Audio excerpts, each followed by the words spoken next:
On this Time for Glory episode 117, we are about 24 hours removed from New Japan Pro Wrestling's Hyper Battle show. And there's a lot to cover in this match. Whoa, that's a lot of echo. Sorry about that, guys. But we have a lot to cover here. As usual, introductions are a must. And right now, Young Smooth's busy right now, but again, he'll be with us for other videos. We have a lot of videos coming in progress, and he will be able to show up for those. But before all that, time for introductions. I'm Enigma V4. This is Tar for Glory, and this is episode 117. And this is our New Japan Pro Wrestling's Hyper Battle 2022 review. So to start off our video,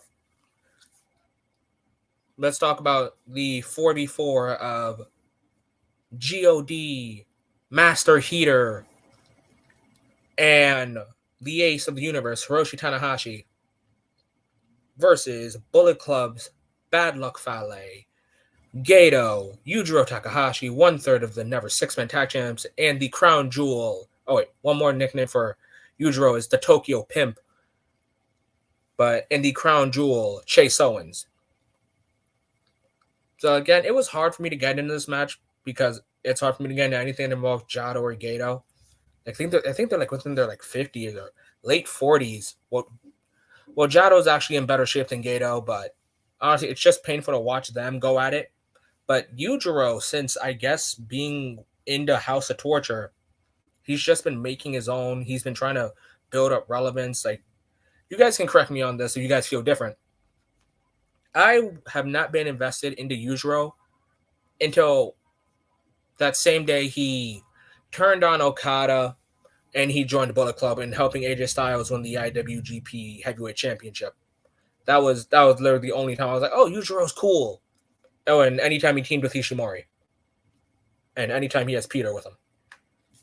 I know it's not Peter, it's Pierre Tur. I know it's a French name for her, but it's just hard. But yeah, currently, how I'm feeling towards this match, it's kind of a hit or miss feeling for me. Just because I like God. I do. And it's weird watching them face Bullet Club.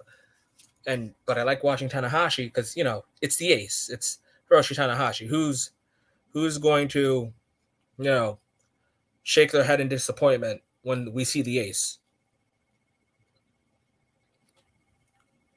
Probably my only favorite spot in this match had to be Tama going at it with Fale, because I know Fale is kind of just a giant jobber in a sense, kind of. But it's still good that those people just like, oh my God, it's so hard to knock him down. Like, people talk about Fale, like Fale was like this huge threat. And to me personally, I think at best Fale can still get like the Never title or maybe even like the US title. As for Yujiro, you know, he's 1/3 of Never Six-Man. He's House of Torture. I don't know how to feel about House of Torture. You know, I'm kind of bleh towards it all. And Chase is just, I'm not going to say he's underrated. I think he's used perfectly. But the final moments of this match where everyone's got on the Operation Jado killer move, like the crossface, and everyone's just tapping out, was perfect. And then to see Tanahashi welcome God to the new faction of Hantai, that was cool too. And I love how Kevin Kelly likes to admit that Tanga is in like the best shape of his life. But, you know, he's just that guy that likes wearing a shirt. Like, I'm sure anyone that like goes to the gym, we all know that guy that's like is wearing a huge shirt, but behind all that is like he's just pure muscle. That's Tanga Loa. Tanga Loa is the guy that will buy a large shirt, and he's probably a medium. If I didn't love God so much, I would want to see Tanga Loa go for the US. Or even like just tear up New Japan strong. But again, you know, welcome God to Hantai. I'm sure they'll be teaming with Tanahashi a little bit more. Maybe they can win never 6-man titles. God and Tanahashi. But on to our next match. We're still in the tag matches. Representing Los Ingobernables de Japón, Tetsuya Naito and the Dragon Shingo Takagi versus the United Empires, yours, mine, our Commonwealth Kingpin, Rev Pro British Heavyweight Champion, Warrior Wrestling Heavyweight Champion, a man that will eventually become IWGP World Heavyweight Champion again someday in the future, and the future IWGP United States Champion, Will Ospreay, and Street Rage himself, Aaron Henare. Now, I know what I said, future IWGP US Champion. So I'll get into that after this tag match. As for this tag match, it was LIJ being LIJ. Tetsuya Naito is a big part of New Japan, so I didn't see him losing this match, especially taking the pin. Shingo Takagi still has some Wrestle Kingdom momentum going on. And I like Shingo, I really do. Even though I did say that he was a heavyweight in the best of the Super Juniors for no reason. So I did have to go with them winning this match. I am kind of glad that they won this match. But, Will's going to be doing bigger and better things eventually. He's going to go challenge for the U.S. title. He's going to be defending the Rev Pro British title against Minoru Suzuki. But Aaron Henare, you need to step up your game, my friend. I like Henare's whole gimmick of New Japan was making him hold back his potential, and United Empire is ready and willing to let him show off that potential.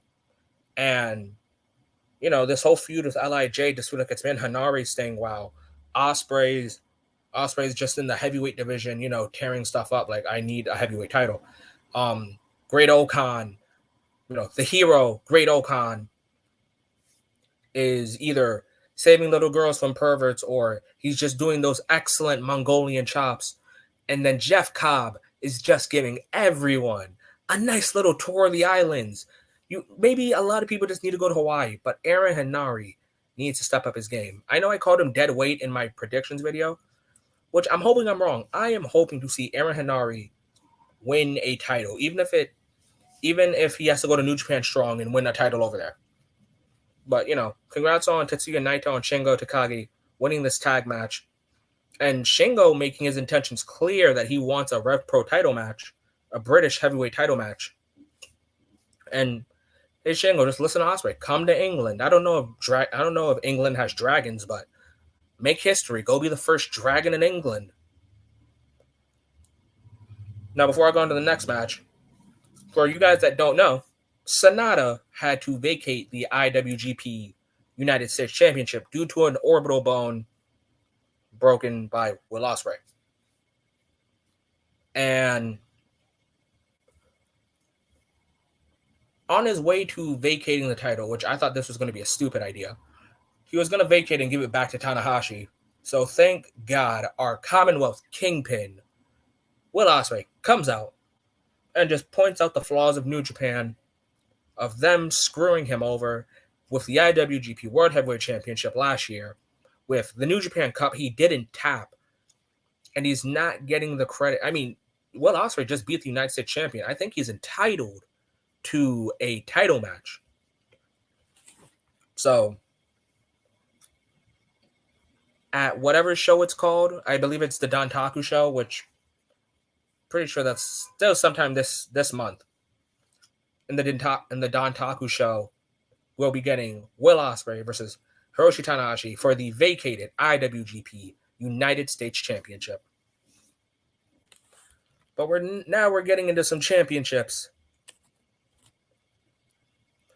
For the IWGP Junior Heavyweight Tag Team Championships, the team of 6 or 9, the man that's very famous for the numbers of 6 or 9, the 69th IWGP Junior Heavyweight Champion, the 69th IWGP Junior Tag Team Champion, Ryusuke Taguchi, versus, I don't know what number Wato is, but Wato.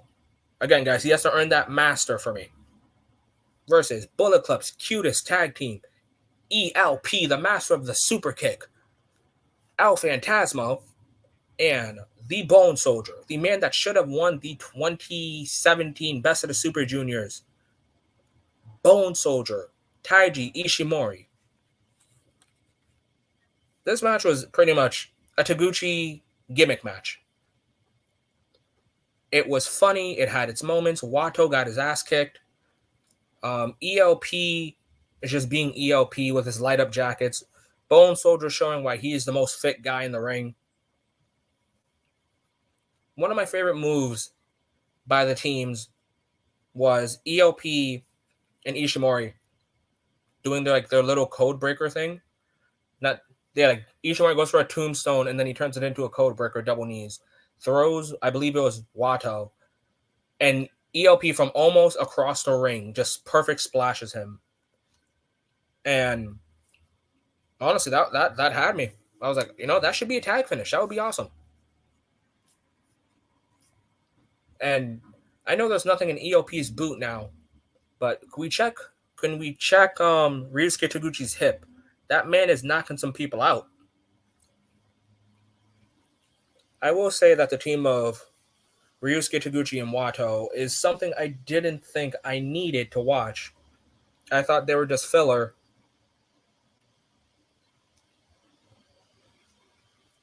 Honestly. But, I was wrong. The team of 6 or 9 could go far in the tag division. But sadly, Bullet Club's cutest tag team didn't get that W. They couldn't beat the team of 6 or 9 with Ryusuke Taguchi getting with a controversial pin. I don't know if his pin was legal, but, congratulations, team 6 or 9.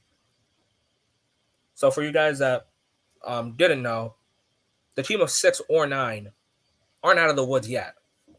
They now have new challengers in the team of Kanemaru and Doki. You guys heard that right. I said Kanemaru and Doki, not Desperado. I love Suzuki Gun as champions. They're very fun. And Doki has earned his moments, has earned his stripes in Suzuki Gun. So I think him winning the tag titles with Kanemaru would be a fitting moment. This is Doki's moment. Wato had his, and now I think it's Doki's moment. All right, now the next match is something I did not think I would be excited for. Something I did not feel a sense of relief. Something that people would say is maybe a gimmick match.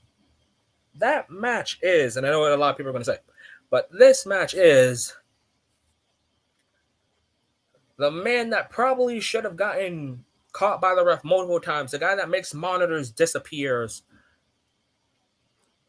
Toru Yano versus our Holy Emperor, the man that I hope to walk down Wrestle Kingdom with the Cosmic Angels of Tam, Unagi, and Mina down to Wrestle Kingdom, whether it's and Miho, whether it's for or defending a championship, our Holy Emperor Taichi for the KOPW. For you guys that don't know what KOPW stands for, King of Pro Wrestling, for the King of Pro Wrestling Trophy 2022. And what I would like to say is almost like a sumo match of whoever gets thrown out of the ring first loses.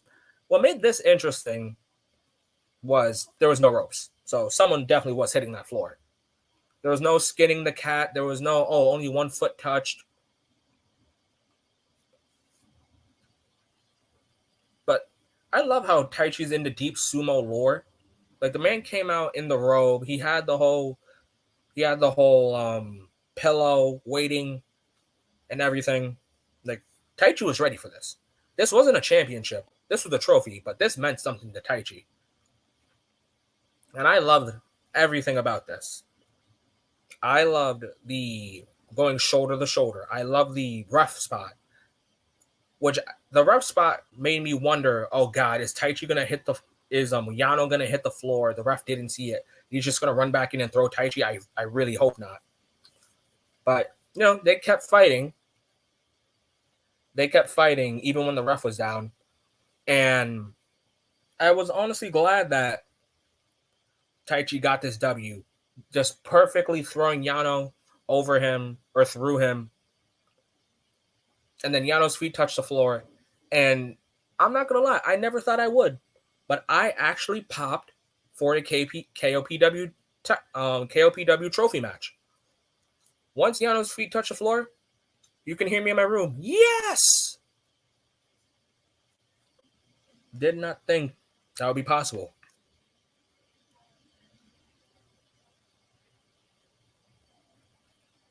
So, congratulations to our Holy Emperor, Taichi, one half of Dangerous Techers, on winning the KOPW. Whoops, guys. Wait, there's a car passing by.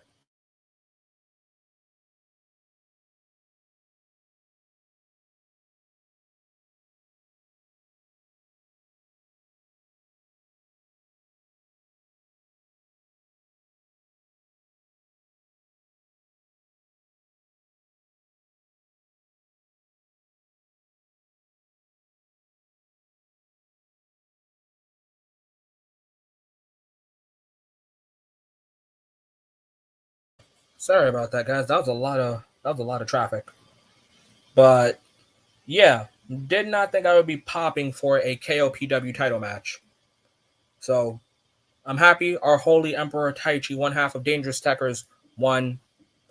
What also caught my eye after this was, yes, this is just a trophy, and yes, it technically has no true value unless you make it, which I believe Taichi is, like he did with the tag titles with Zack.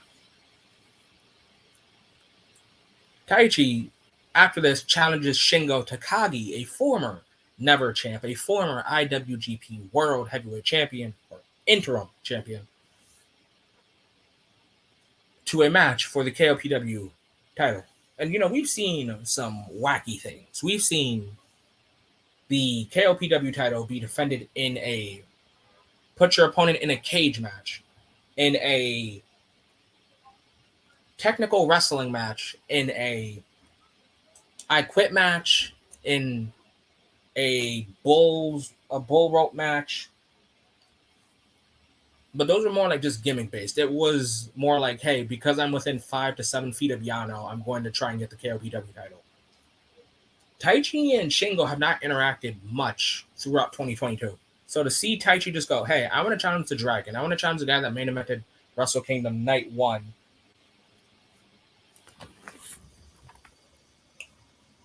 So to see that, it makes me think, is the KOPW title finally going to be taken serious? Is it going to be more than just a trophy now? But again, we're not just out of titles yet. Next match is for the Never Openweight Championship, Evil versus the Ticking Time Bomb, Hiromu Takahashi. I got nothing to say about this match. This was an Evil match. Nothing Evil did really got me. Like, I know there's someone out there that's probably like a huge Evil fan. But let me just say this. For me, let me emphasize on the for me part. Evil kind of gives me Baron Corbin vibes. I'm not that much of a fan of Evil. Just there's nothing he's done that makes me go, oh, that guy. Oh my god, a car.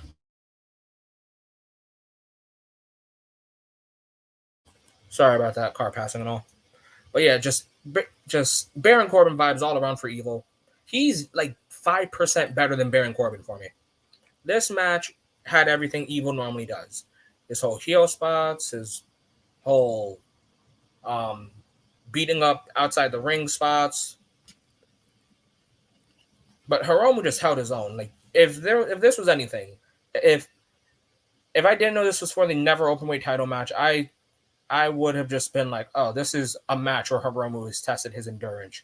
Which, after this match, I'm highly pushing for Hiromu to leave the junior division and go more into the Never division. Go win Never 6-man or go win not heavyweight, because he can't be, not yet at least. Go in the Never 6-man or chase for the Never title. And then, later on go on and be a heavyweight.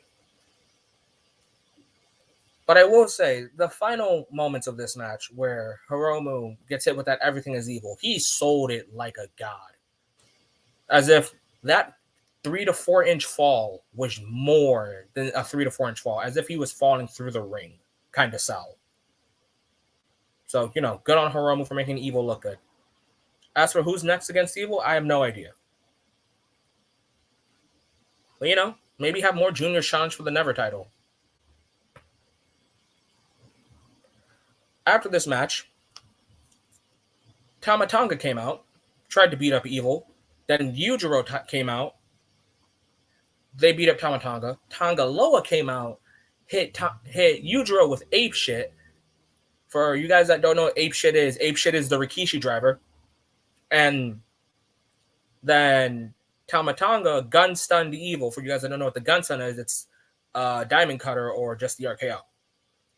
So maybe the next challenger for the Never Openweight title will be Tanga.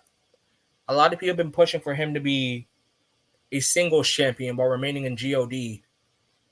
So maybe this is the moment.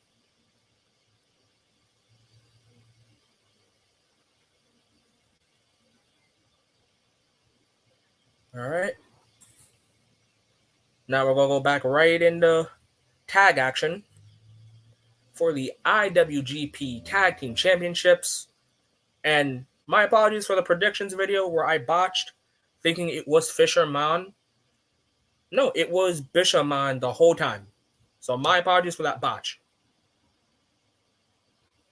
It is Bishamon, Hirooki Goto, and YOSHI-HASHI versus, representing the United Empire, the savior of children, the man who has earned his title, his name, Great Okan, and the one-way flight, one-way trip to the Bahamas, to the islands, the man that will give you the grand tour, Jeff Cobb. So in this match, I talked about last match. I said this was Hiromu's testing of endurance. YOSHI-HASHI was just getting destroyed. Which, I think YOSHI-HASHI plays the underdog very well into the hot tag Goto moment, and I do like that. I like their little GT, I think it's like GTY or GTH tag finish, where YOSHI-HASHI sits out and Goto hits the GTR. And even that was close enough for me. I did not know that Great Okan and Jeff Cobb have a tag finish where I believe Jeff Cobb gets them in the AA position and Jeff Cobb hits the ropes. Not Jeff Cobb. Great Okan hits the ropes and then they do a cutter. I don't know what's that move called, but I'm dying to find out what it is called. So that was cool. And I don't like to praise. I don't normally praise Great Okan for the Mongolian chops, but I want to praise the people that sell the chops. The people that sell the chops deserve numerous praise because they really know what they're doing. Just like, oh my god, like I got double chopped in my shoulders. Really testing your upper body strength. And when Jeff Cobb decided to go surfing on Goto's back, that was pretty funny to me. I think in the final closing moments where Jeff Cobb and Okan hit that tag finish of the fireman carry into cutter, hits Goto, and as fast as you can possibly see, Okan throwing YOSHI-HASHI into Jeff Cobb and hitting a brutal tour of the islands. And then 1, 2, 3, immediately Jeff Cobb turned the United Empire symbol was awesome to me. But like I said on my Instagram story, this was just the beginning for Jeff Cobb. Because now, on Friday, he's got to go to New York City and win more tag team gold for the United Empire. His tag partner won't be the Great Okan, though, this time. It will be TJP winning the tag titles, the House of Glory tag titles from the Briscoes. So more tag gold for United Empire. So congratulations, our new champs, Jeff Cobb and Great Okan. Ooh, speaking of United Empire, we'll segue back into them in a second. As for right now, for the IWGP Junior Heavyweight Championship, the man that has really been carrying the junior division and just putting on classic after classic, El Desperado versus Hot Topic's #1 customer, the guy that just can't leave, the guy that I'm convinced him and Tomo Watanabe share wrenches, both Bullet Club and Oedo Tai branded, show for the IWGP Junior Heavyweight Championship. Honestly, this was a heel versus heel match, despite El Desperado feeling like a babyface, because Show was on him. Show really was on him. Aside from, really trying to just rip off his mask and targeting the eye, he did pretty good. He did pretty good in those moments. But the things that were getting me, without a shadow of a doubt, had to be the close times to Show ripping off Kanemaru's mask. And if you guys don't know this already, it's a DQ if you rip off a masked wrestler's mask. So I don't know if whoever faces Kanemaru, because this has been like a running thing from time to time, where people will try to rip it off, or even like with Bushi, they'll try to rip off his mask, and then it's like, oh, he'll be disqualified. So you would think, oh, they don't want to be disqualified. But at the same time, it's a title match. So would they really try and risk it? I know that El Phantasmo ripped off El Desperado's mask in a triple threat match between Despi, ELP, and Bushi. But they couldn't really rule that as a disqualification because it was a triple threat and the junior title was vacant at the time. But yeah, it seems like Show's primary focus was Despi's head, eye, arm. He was just making sure that he can get every advantage in the foreseeable future.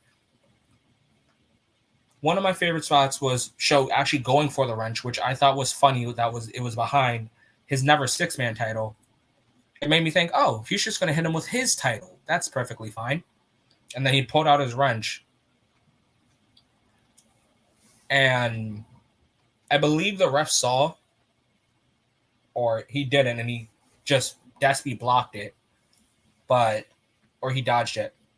But the one that made me think, fuck, Show's winning, is when the ref sees the wrench, takes it out of the ring, and then Despi Show low blows Despi, but Despi somehow kicks out. Thank God. He's got to keep up that great run that he's having with the junior title. But when Despi hits not one but two really strong left hands, or maybe it was right, like right hand punches. The first one, the ref's like, hey, that was a closed fist punch. And I don't know if he said this. I would say this. He pushes the ref out the way. He's just like, shut up, you haven't seen anything. This man has done just about everything. This man had a wrench. This man tried to rip on mats. This guy's poked me in the eye. This guy's low blowed me. You were letting this punch slide, and then he punched him again. Oh, and that punch too. And then when El Desperado hits him with Pinche Loco, which is fairy tale ending, for you guys that don't know, when he hits him with Pinche Loco, I like that Despi pins as if he did the Tombstone Power Driver like The Undertaker. He even pins him like The Undertaker too. And then, my favorite, my bias, the Bone Soldier, Taiji Ishimori, comes out and asks, I know you just beat Show, but can I have next? And I said this on my Instagram story. I said this. I'll say this off camera, on camera. I will never, ever get tired of Taiji Ishimori and El Desperado. So whenever that match is to occur, you might expect a video with a lot more bias on who I think might win. But not only do we get my favorite person, the Bone Soldier, challenging for the junior title, we get, and like I said, we were going to get back on the United Empire, we get our newest member, the Fireball, Francesco Akira. He is United Empire's second junior heavyweight. First is TJP, but I'm glad we got the Fireball here in the United Empire. And if you guys are wondering if there's a bias for the United Empire, absolutely. We don't hide biases here on Talk for Glory. But, so Despy looks like he'll be a busy man defending the junior title, then going through Best of Super Juniors. And, there's going to be a lot of videos talking about New Japan's Best of Super Juniors. But this is our main event. So you guys already know. I want to thank everyone that watches this. I do know it's around midday, so people may be busy. But, thank you everyone that ends up watching this. Let me read some comments. Good tag team. Oh, Cash Money, what's up, bro? Dude, I love when you're always here. Like, you are a Talk for Glory loyalist. And I mean that in a positive light, as in I enjoy your company. Young Smooth does as well. And I believe you said that you've been here since our 2019 Money in the Bank video. So again, we just appreciate you coming back, especially because, 2021 we were off and on.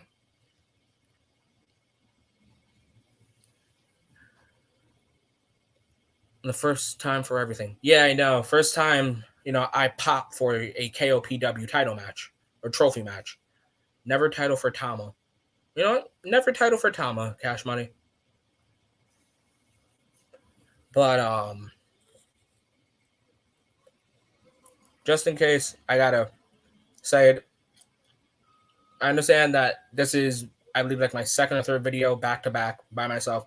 Always gotta remember, you guys, that Talk for Glory isn't just mine. It's not Young Smooths. It's both of ours.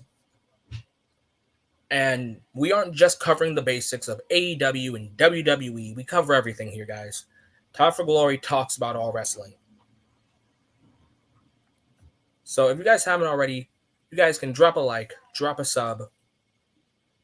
You guys can follow myself and Young Smooth on these platforms. One moment as I tell you. So you can follow me on Enigma_V4_. You can follow Young Smooth at YoungSmoothTFG. You can find my Instagram at Enigma_V4. You can find my TikTok at one moment.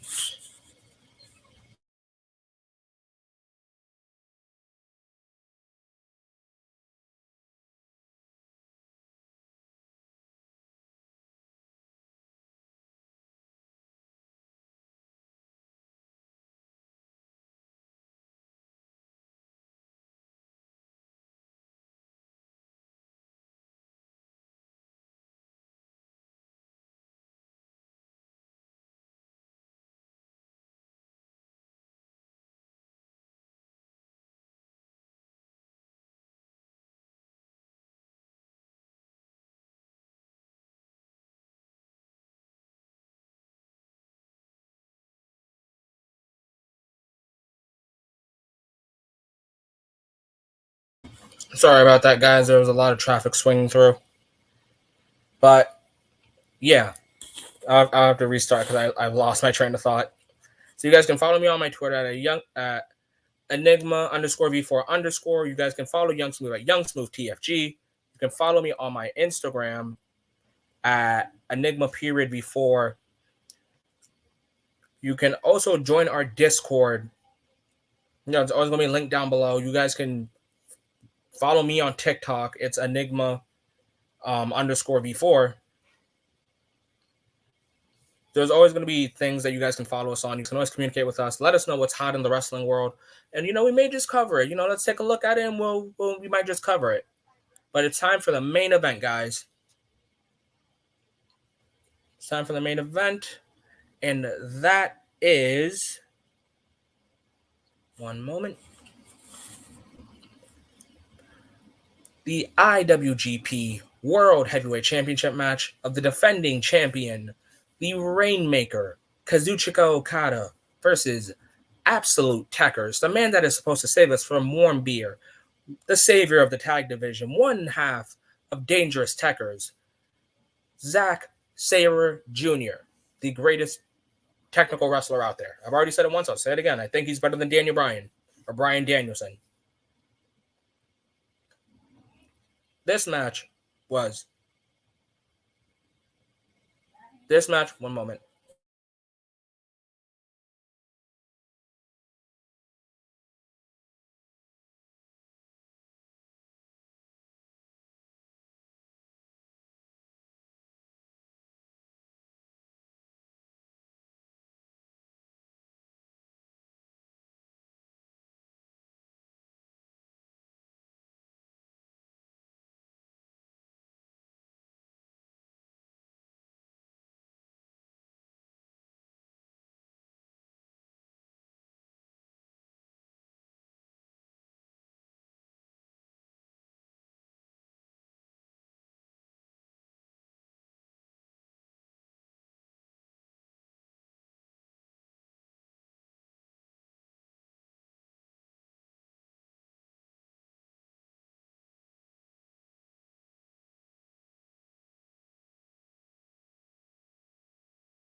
Sorry about that. There's a lot of traffic going on. I believe it's probably rush hour right about now. But anyways, the match between Kazuchika Okada and I really do miss Taka Mikonochi doing Zack's intro. But I think we all do our own good versions of it. Zack Sabre Jr. This match was an absolute Zack match. It was an Okada match. Both of these guys showed their strong suits. And I've said this for a couple wrestlers. Kazuchika Okada did not beat Zack Sabre Jr. He survived him. Zack Sabre Jr. had put this man in submissions. I know most of the viewers, most of our subscribers, half of New Japan, 90% of AEW, and a good majority of WWE would have tapped out to. This man is absolute pure techers. This man had submission holds for days. This guy had so many submission holds that the ref had to write them down. The fact that he was not able to tap out Kazuchika Okada was a miracle for Okada. Okada probably was thinking, I just got this title back. This man did a Shining Wizard triangle choke. So imagine the last shot, but instead of connecting it fully, you swing yourself into a perfect triangle choke. That is what Zack Sabre Jr. did. And it wouldn't shock me if Okada was having a panic attack every time he got into a new submission because he's just thinking, oh my God, not again. Zack did excellent work targeting Okada's arms, his legs, and everything. And I like that Okada tried to play the Zack game. Myself and Young Smooth have said it multiple times. You try to go technical wrestling with Zack Sabre Jr., you're probably not going to win. But I do like that Okada brought back the money clip for this because I guess he thought, all right, he's probably going to weaken the arm, so I won't be able to do the Rainmaker right. So I've got to hit him with the money clip, which is just like a sleeper hold. But Zack had counters on counters on counters for the money clip, for the Rainmaker, just for everything. But, just like every other match Okada has to survive, he pulls out the Rainmaker. I personally don't think that he got all of it. Like, he hit it clean on Zack's chest. He hit it perfectly on Zack's chest, and I think that should have been a Rainmaker Zack could have kicked out of because normally the Rainmaker is for the head. So for Okada to win that match and barely survive Zack, I do think that Zack is now a shoo-in for a G1 winner. But G1's a long time from now. But I will say that Okada versus Zack showed that Zack has built himself from 2018 to now. This is a new Zack Sabre Jr. Where does he go from here? I do think we should get Will Ospreay versus Zack Sabre Jr. for the British Heavyweight title. I know I said before that I wanted it for both IWGP and Rev Pro, but we can't have everything we want.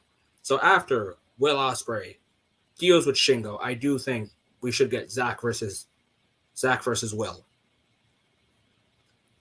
As for Okada, again, me and Young Smooth said this. We don't want to see this match, but apparently the powers that be in the New Japan office have decided let's do it 3 times. At the next show, because we got to have the tiebreaker, we will have Kazuchika Okada and Tetsuya Naito for the 3rd time, which I'm hoping for is the 3rd time of this year. I guess that's one of the things I actually dislike about Naito is his trilogies are within month-by-month space. He faces Kota Ibushi in the New Japan Cup in 2019. In the New Japan Cup, and then a month after was the ROH Supercard of Honor, G1 Climax Supercard of Honor. And we got Okada. No, we got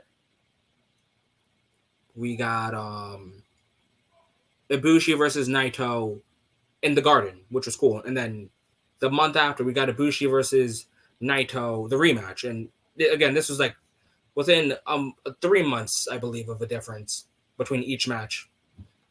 Like a good comparison I like to make when it comes to match space is Jay White versus Okada.